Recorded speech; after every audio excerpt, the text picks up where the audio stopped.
Sejam bem-vindos a mais um Café com Ilana. Hoje a gente continua a nossa conversa com o G. Megali e com o Gustavo Salvati, dando continuidade ao assunto silagem. A gente falou nos primeiros episódios sobre como fazer a confecção da silagem, os cuidados que a gente tem que ter para conservar, sobre vedação e agora para a gente seguir. Depois que chegaram, fez o silo, todo aquele trabalho, eu já posso abrir o silo, né? Eu gostaria de deixar essa pergunta para o Gustavo, a partir de quando que a gente pode fazer a abertura do silo, depois que ele já está pronto? Então, Lucas, de maneira geral, com 21 dias, a gente já tem uma queda bem expressiva do pH da silagem, né? E já tem uma estabilidade aí, vamos dizer, parcial. Só que nós, como nutricionistas, gostamos aí de deixar pelo menos 60 dias, tá? Para a gente ter uma melhoria na digestibilidade do amido, ok? Então ela acontece aí dentro do silo, desde que o grão de milho ou de sorgo, né? Vamos falar aí que as duas silagens aí com grãos que a gente mais usa, tenha sido devidamente processado, né? Tenha sido rompido o pericarpo durante a colheita e para a gente ter a ação das enzimas das bactérias proteolíticas e até da própria planta também, que tem uma participação nesse sentido, e essas enzimas quebrarem as prolaminas, que são proteínas que envolvem o grânulo de amido, e aí elas quebram essas prolaminas, e isso faz que uma descompactação do endosperma, né? Desconectando esses grânulos de amido, aumentando a área superficial dele, na hora que ele chegar lá no rumen e também no intestino, né? Por que não? Então, a gente prefere os 60 dias. E também é interessante ressaltar, né? Para quem usa bactérias heteroláticas, principalmente aí a mais comumente usada aí, é a Lactobacillus buchaneri, ela também exige um tempo de estocagem maior para ela conseguir ter a ação dela, né? Pelo próprio nome, né? Heterolática, porque ela produz ácido lático e o outro ácido, o acético, mas para ela conseguir atuar, né? Ela precisa de pelo menos também 50 dias para ela conseguir fazer esse ácido acético, que a gente pode comentar um pouco adiante, ajuda a não subir a temperatura no pós-abertura, né? Ou o tempo que a gente usa aí é aumentar a estabilidade aeróbia, ou a vida de prateleira dessa silagem, vamos dizer assim. Não, show de bola. E às vezes é comum a gente no campo não ter essa flexibilidade dos 60 dias. Muitas vezes o produtor, ele já está apertado, não é o ideal, nós recomendamos que seja no mínimo 60 dias, mas quantos de nós já não viu no campo a pessoa já tendo que abrir aquilo em uma semana, tendo que abrir quase que de imediato? O que você me fala sobre isso? Sobre qual que é o prejuízo dessa pessoa estar abrindo muito rápido essa silagem? Ou se existe também alguma ferramenta que dê para você adicionar, né, ou algum inoculante, alguma bactéria que dê para você trabalhar ali junto, que te permita abrir isso num espaço menor de tempo? Eu acho que a ciência está buscando isso aí ainda, né? Mas, assim, de praxe a gente sempre... Os 21 dias aí é um número, assim, meio clássico, né? Se você abrir antes, você pode ter alguns problemas aí com o consumo, né? E até inerente a isso, né? O abrir cedo a gente vai perder nessa digestão do amido, vai perder porque a produção de ácido não se completou, né? Essa silagem vai ser mais instável, vai esquentar mais no coxo. Mas uma outra coisa que acontece muito, né, o Guilherme pode até comentar, para quem trabalha aí com nutrição, é quando muda de silo, cai o leite, né? Isso aí é clássico. Então, até como, por exemplo, vamos pegar uma situação que o cara já esteja usando um silo, está perto de acabar, ele vai ter que abrir o outro. O que é o recomendado? Abre esse outro, joga para categorias assim, com menor exigência nutricional, novilhas, por exemplo, ou vacas secas, deixa ela comer a boca do silo, que tem um padrão fermentativo um pouco pior, né? Analisa aquela silagem, né? Manda analisar, né? Para depois, já faz, na hora que entrar no lote das vacas de alta produção ou no meio de lactação, você já está com aquele alimento um pouco mais discriminado, né? Então, é muito comum quem troca de silagem, né, Guilherme? Depois eu passar a bola para o Guilherme para ele comentar, que caiu o leite. Primeiro, porque o cara não ajusta o teor de matéria seca. Esse é o erro mais comum. O segundo, uma silagem de um ano para o outro, né, dependendo do híbrido que você colheu, normalmente as pessoas plantam híbridos diferentes na propriedade, né? Até para ter se prevenir, né, de um milho ser mais resistente ou não à cigarrinha, ou à seca, a um tipo de sola. O cara gosta de plantar, né, uma doença, né, que pode acontecer. E aí, na hora que você troca, aquele milho pode ter um teor de FTN mais alto, uma fibra mais indigestível, né? Então, se você não fizer esses ajustes, vai cair o consumo, né? Não sei se você gostaria de complementar alguma coisa. Isso aí que você falou é bem interessante, que inúmeros produtores questionam a gente que antes de fazer a abertura, a gente coleta a amostra para fazer a análise, né? Então, o pessoal fala, tem muitas vezes está trocando o silo pior para o melhor, porque a gente coletou com sonda no meio da silagem. Então, aí quando abre e troca, faz a mudança abrupta, o pessoal vem questionar, mas meu leite caiu. Mas justamente por isso, porque no início da silagem, a fermentação foi totalmente diferente do meio do silo.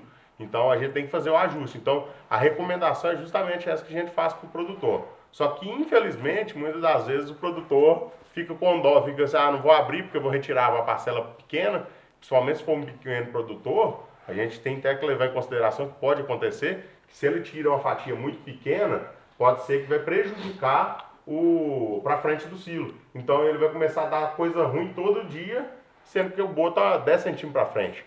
Então, para propriedades pequenas, realmente a gente tem essa dificuldade, que é abrir as duas silagens juntas. Simultaneamente. Então, isso aí é um desafio no campo aí que é aquele, né? Ajustar. No dia que abrir, coletar também uma amostra da cabeceira do silo e ajustar a dieta, nesse caso de pequeno produtor que não consegue abrir, né? E a gente tem duas situações, né? Ela serve também para grão úmido e milho reidratado. Esses alimentos, né? Via de regra, o único nutriente que muda com o tempo de estocagem, vamos dizer assim, a proteína, ela vira amônia ou proteína solúvel, né? Ela fica mais degradável, a taxa de degradação dela, o KD dela aumenta.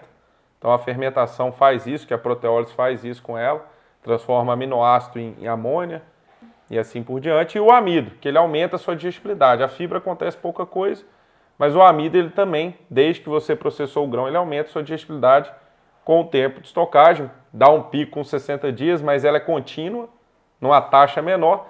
E o que eu quero dizer com isso? A silagem é um alimento mutante. Então, assim, se eu rodei a dieta hoje, daqui a um mês eu vou rodar de novo, eu tenho que considerar que a disponibilidade desse amido está maior. Daqui mais um mês também. Então, você vai ter que fazer esse ajuste. Então, a gente sempre fala para sempre estar fazendo aí análises periódicas dos alimentos mais úmidos, né, as silagens, por isso, para sempre você estar monitorando. Aí você fala monitorar o amido fermentável, né? A gente monitorar isso e também as outras variáveis, porque como a silagem ela não é colhida num dia e colocada dentro do silo. Ela demora aí 7 dias. Então tem um alimento que entrou no dia 1 e outro no dia 7 também, né? Então, para você pegar essa variação, todo mês o nutricionista tem que fazer análise para dar respaldo para ele. E lembrando que a gente sempre vai ter uma melhoria na digestão de amido, né? Então, assim, tanto para o grão úmido, milho reidratado, o snap, a silagem de milho planta inteira, de sorgo também, né, de certa forma, se você processou bem um grão, se você tem uma silagem guardada um ano, ela tem uma digestibilidade do amido muito maior do que aquela que está com um mês estocado. Entendi. E isso aí também o nutricionista tem que considerar. O tempo de estoque, na maioria das vezes, então, vai melhorar a digestibilidade dos nutrientes da silagem. Principalmente o amido, né? Assim, a prolamina também, no caso da proteína, vai quebrando muito também com o longo do tempo. Ela fica mais solúvel, mas como assim, a gente fala que a silagem de milho, ela não é aquele ingrediente que contribui com proteína. Claro que ela tem a sua participação, né? Você pegando uma dieta aí com 20 quilos de consumo de matéria seca, 10 quilos vindo de silagem, né?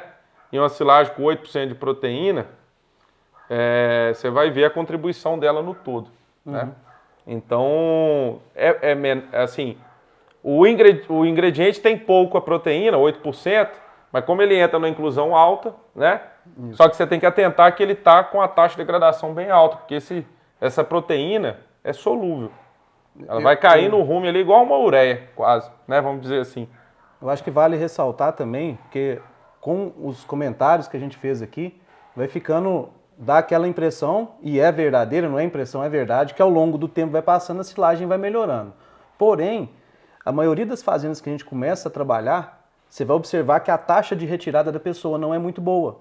Talvez ele vai ganhar, e se ele não estiver tendo uma taxa de retirada muito boa, que é o que o Guilherme falou ali, 25, 30 centímetros, às vezes mais daquilo por dia, você começa a melhorar a digestibilidade das coisas, porém você começa a perder em qualidade de outras coisas, em relação a desenvolvimento de fungos, né? Desenvolvimento de fungo filamentoso e, consequentemente, uma possível micotoxina estar ali, né? Num silo que está tendo mais exposição ao oxigênio do que o outro. E ele só está tendo mais exposição ao oxigênio porque a taxa de retirada está pequena. Então, eu acho que assim, é válido ponderar isso, que a silagem melhora e você pode fazer essa conta direitinho se a pessoa faz o controle da taxa de retirada dele. Se não, eu acho que ao longo do tempo, um silo aberto muito tempo só vai ficar pior. Se ele está tirando pouco dele, entendeu? Vai chegar no final da silagem, já está tendo muita deterioração, né? Aeróbia. E a pergunta que todo mundo faz, desce lona ou não? Descer a lona, eu assim, particularmente, eu só desço quando está perto de chover. Assim, aí desce. A priori, assim, pelo menos, eu desconheço algum dado que mostre que baixar a lona do silo tem um benefício em reduzir a deterioração. Eu creio que pode até aumentar, né? Porque quando você fecha, é calor e umidade, né? Porque no sol quente aí, pega Pompéu 40 graus, aí você baixar a lona, no outro dia você abre a lona, tá molhadinha, né? Então pode ser até que aumente a proliferação de fungos. Né? É uma boa pergunta. Vou até pesquisar, ver se tem alguma novidade. Para casa, senhor. Dá uma olhada nesse para casa, que eu no passado, eu sempre pedia, né, como cuidado mesmo de quem está tirando o alimento, né? Você aprende em casa, tira um bolo, a hora que você acabar de comer o bolo, tampa o bolo. A fatia de corte adequada, ela começa no planejamento do silo, no dimensionamento dele. Então, depois que está feito, não tem como mexer. Então, a primeira coisa é dimensionar bem o silo. Só o cara comprar mais vaca. Ou aumentar animal sendo alimentado ou diminuindo. Que não é comum, né? Que não é comum. As pessoas não é o que acontece. Então o ideal primeiro é dimensionar, e depois que está dimensionado, tem algumas medidas que a gente vai e faz a avaliação no painel. Uma delas para avaliar se a retirada está ok, porque às vezes o cara se você medir lá e marcar, tirou aqui hoje, e daqui uma semana e medir onde está, você vai descobrir qual que é a taxa de retirada em centímetros, ok? A gente trabalha aí com 30, 35 centímetros. Só que só isso não é suficiente para avaliar, não é só a distância. Como é que está sendo feito? Se o cara vem com a pá carregadeira de baixo para cima, fofando essa silagem, né, que ele descompacta ela, não só a fração que ele vai tirar, mas para dentro, 1 metro, 1,5 metro sofre o impacto dessa pá carregadeira, tirando dessa forma, não está adequado. Está tirando os 35 centímetros, mas está o quê? Aumentando a porosidade da silagem, o ar está percolando lá dentro. Quando esse ar percola, é tudo que a levedura quer, né? Para ela degradar o ácido lático, ela precisa ter oxigênio. Então ela já vai começando a degradar 1 metro para dentro do silo. Então isso aí vai acelerar o processo de deterioração. Então o que a gente faz? Primeiro, a gente quer o silo em um paredão, e dá para fazer isso com a pá carregadeira. Eu estava lá no Mato Grosso do Sul, na chácara Naviraí, lá na fazenda Santa Marta. Eles conseguem fazer isso. O jeito de fazer, por exemplo, é indo de cima para baixo? Com os dentinhos da pá carregadeira. Ela pode estar até reta. Vai raspando. Vai raspando, não precisa fazer ela embocada não, até reta vai. E para fazer esse paredão, né? No caso, quem usa pá carregadeira. E o que a gente avalia mais? Termômetro de espeto, dá para você ir pegar 3 pontos em cima, na parte superior, que é onde deteriora mais, aquece, e compara com o centro do silo. A metodologia é essa. Essa diferença, que eles chamam o delta, não pode ser superior a 5 graus Celsius. Se tiver, por quê? A retirada não está sendo feita da maneira adequada. Ou a compactação lá atrás, quando foi feita a silagem, não foi boa. E também a gente costuma também medir o pH também dessas mesmas regiões, as 3 de cima, 3 pontos na parte superior, com o centro, e esse delta não pode passar de 0,25. Essa forma de retirada que você falou aí, eu também acho que dá para fazer de cima para baixo, pegando o silo com a marispana, descendo, né? Eu acho que dá para fazer. Mas a gente, quando está no campo, tem uma resistência grande às vezes, porque as pessoas da fazenda talvez não tenham uma mão de obra tão disponível e a gente não tem muita máquina, né, boa para fazer retirada hoje. Isso aí é um ajuste que nós estamos fazendo, né? Claro. A máquina não foi desenvolvida para aquilo e nós vamos pegar uma Dispan e tira a silagem com ela. Mas já cheguei, já falei isso com a pessoa, falei assim, Lucas, cara, só tem eu para tratar das vacas aqui. Se não for de jeito, não vai não. Se eu for chegar ali para tirar na mão, a melhor ferramenta que eu tenho hoje na fazenda é a pá carregadeira aqui. Você está mandando eu não usar ela aqui nesse momento aqui, né? Mas é alguma coisa que a gente tem que começar a refletir, porque realmente, quando a gente começa a medir esse manejo, tá dando um prejuízo muito maior, talvez, do que você ter uma pessoa responsável para fazer isso, né? E aquele prejuízo assim que às vezes não é perceptível, né? Porque tá aumentando a temperatura, tá perdendo. E aí às vezes não é tão perceptível, por exemplo, igual aquela silagem que apodrece em cima porque ele não usou a lona adequada, que aí ele vê que perdeu, né? A temperatura, ele sabe que tem alguma coisa extrema, ele não consegue quantificar. O podre ali ele consegue mais, mas tá perdendo. Então é uma perda muito importante, e essa silagem aquecida, o animal também come menos. Então todos esses fatores aí é importante a gente tá monitorando para ter uma silagem aí de qualidade. E Gustavão, e o que você tem feito aí nas rotinas? O pessoal fazer a matéria seca dela, em quanto tempo, quantos dias? O que você tem usado no campo aí, nas fazendas, para poder fazer a matéria seca? Então, normalmente a gente usa o Coster, Air Fryer, que está mais acessível ali no campo, é mais rápido, né? O micro-ondas também. E matéria seca, cara, a equipe bem treinada, o ideal seria fazer todo dia, né? Se não for possível, pelo menos 3 vezes por semana, porque precisa ajustar a dieta. Um dia que choveu de noite lá já mudou a história. Já muda tudo. Então, a gente tem que estar sempre preocupado, pelo menos as grandes fazendas que eu conheço, todos fazem matéria seca todo dia.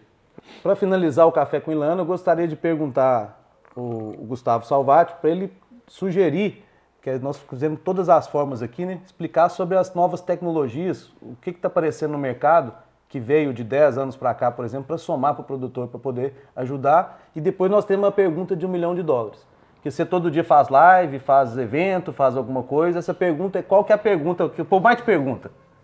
Qual que é a maior dúvida das pessoas em relação à silagem? Responde a primeira e você já vai trabalhando sua cabeça aí para responder a segunda. Mas tá bom.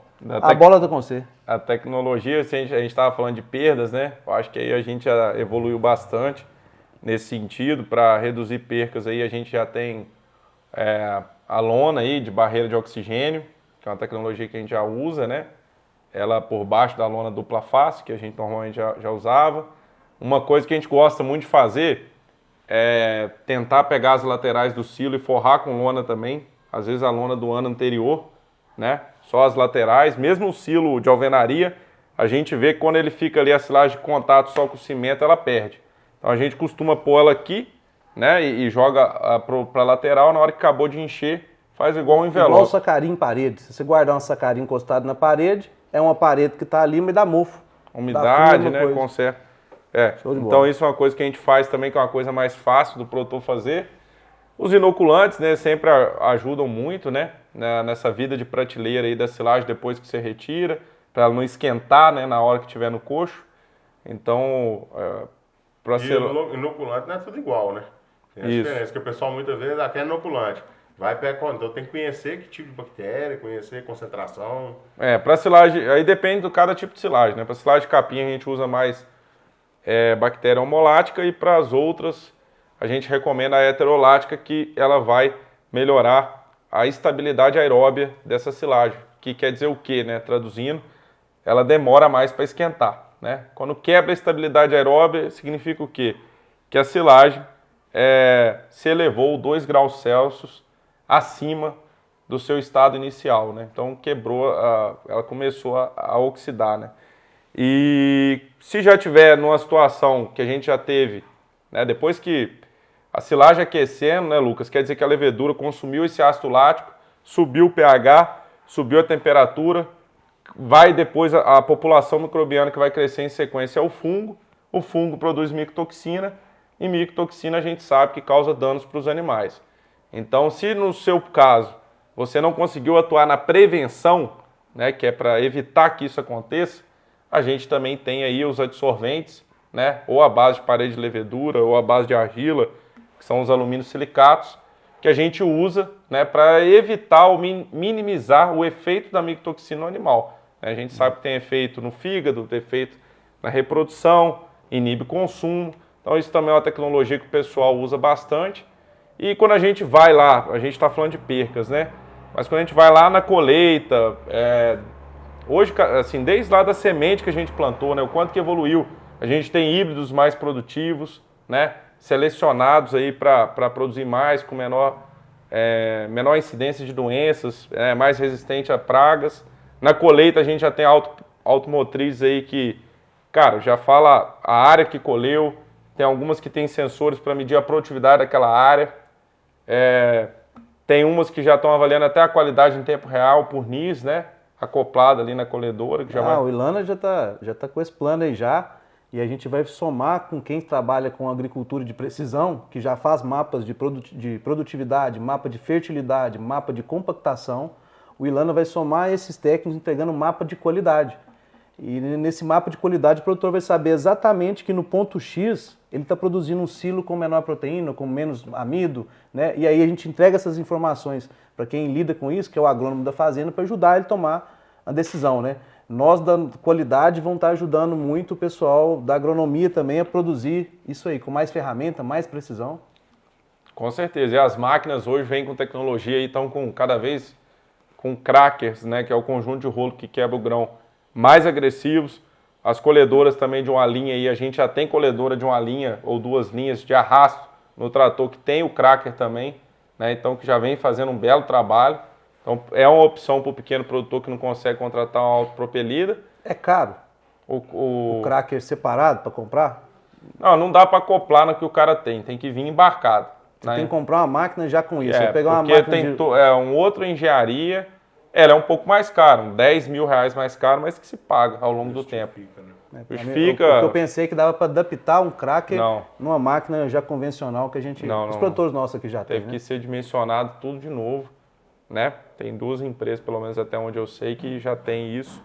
E nós validamos lá na Exalc os dois equipamentos, né? Realmente quebra mais grão. E uma silagem com essa colhedora de arrasto com um crack e uma sem, produziu 1 litro de leite a mais. E para eu corrigir esse problema, para fazer a ruim produzir igual a que foi colhida com o crack, eu tive que pôr meio quilo de fubá.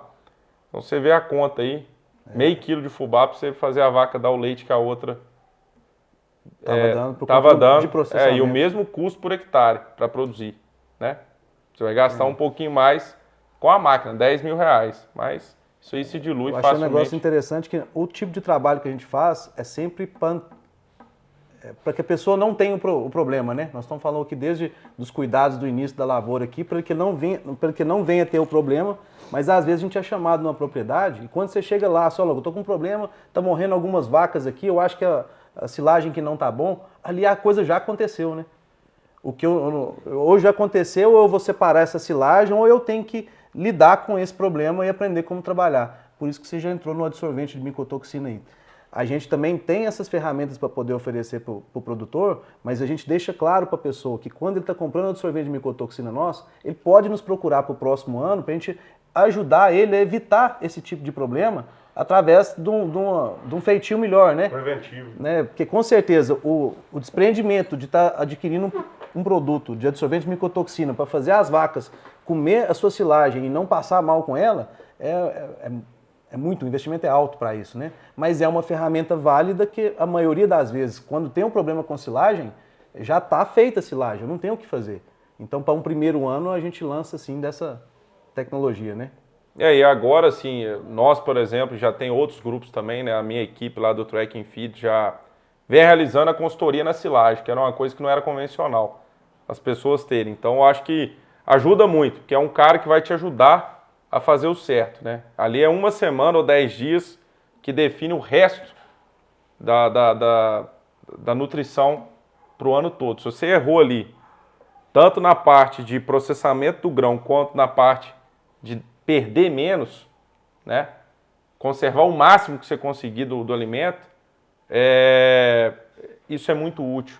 ter um cara ao seu lado para te nortear, ajudar a treinar a sua equipe, ajudar a cobrar do prestador de serviço que está junto com você, criar medida, é aquilo que a gente vem falando, é medir para gerenciar. Senão você é um cara só de opinião.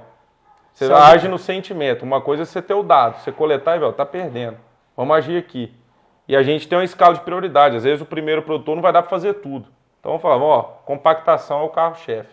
Vamos focar isso na compactação. Pô, agora dá para olhar outra coisa? Na linha de prioridade, qual que é o segundo item? E assim a gente vai. Se alguém assistir esse vídeo aqui e ver que o Track and Field dá essa consultoria te contratar, você indica o Ilana para fazer as análises físico-química e de NIR? Com certeza. Então, moçada, a pergunta aí que o pessoal sempre questiona muito e a gente tem tentado cada vez mais aprofundar, né? A gente que está no campo, dando consultoria aí já para algumas fazendas, tanto de gado de leite e gado de corte, que não adianta só saber o que é o certo, né? Você tem que atuar, identificar o erro e melhorar. E uma das coisas que a gente passa para quem está ali na hora que está prestando a consultoria é que você tem que entender das máquinas que estão fazendo aquilo ali. Principalmente a colhedora. Então não adianta você falar que o processamento está ruim se você não tem capacidade técnica para orientar o cara a melhorar aquilo, né? Então, uma das coisas que a gente mais ouve, né, como é que eu melhoro meu processamento a partir do momento que eu notei que os grãos estão inteiros, algo nesse sentido. Fiz análise do KPS lá, que a gente faz em tempo real, né? Uhum. Que tem algumas medidas que a gente tem que fazer em tempo real, não dá para enviar para o laboratório. O laboratório é importante depois no pós-abertura, porque a silagem é 10 dias, 5 dias, e você precisa estar monitorando direto. Então, assim, da parte da máquina, o que a gente avalia, né? Ver se o cracker está a 1 milímetro a distância entre os rolos, quando é automotriz. A fiação de facas, a gente tenta fazer pelo menos uma vez ao dia. Né? O ajuste da faca e da contrafaca tem que estar ok. Então, essas são medidas que ajudam a gente a melhorar o processamento de grãos. E, em última instância, reduzir o tamanho de corte, né? Que a gente também faz quando a gente sabe qual é a dieta que vai ser fornecida para o seu animal. Né? Se é uma vaca em lactação, tem uma segunda fonte de forragem na dieta, o cara usa subproduto fibroso, usa aditivos tamponantes, ele te permite usar dessa ferramenta de reduzir o tamanho de corte, que realmente quando a gente reduz o tamanho de corte na automotriz, por exemplo, de 18 para 12 milímetros, a gente melhora o processamento de grãos. Então também é uma das ferramentas que a gente avalia, usa em conjunto para tentar melhorar o processamento de grãos. Tendo um segundo volumoso, essa era a melhor opção, não era? Sim, pra ajuda quem tem muito. Um segundo volumoso, dá versatilidade para o nutricionista trabalhar. Você trabalhar só com a silagem de milho, às vezes te falta opção, né? Em alguns momentos. Gente, é isso aí. Gostaria de agradecer o Gustavo Salvati pela participação, o Guilherme pela participação. O próximo Café com Ilana nós podemos fazer ele na roça. Nós já podemos ir para o campo. Nós começou aqui já algumas questões técnicas, né, sobre como fazer, sobre como escolher o híbrido, né, sobre o feitio, sobre o pós-abertura. Eu acho que agora é a hora do próximo episódio a gente já ir para o campo e mostrar na prática de que forma que a gente pode contribuir. Isso, no passado eu fiz isso, mas depois eu fui vendo e comecei a observar que...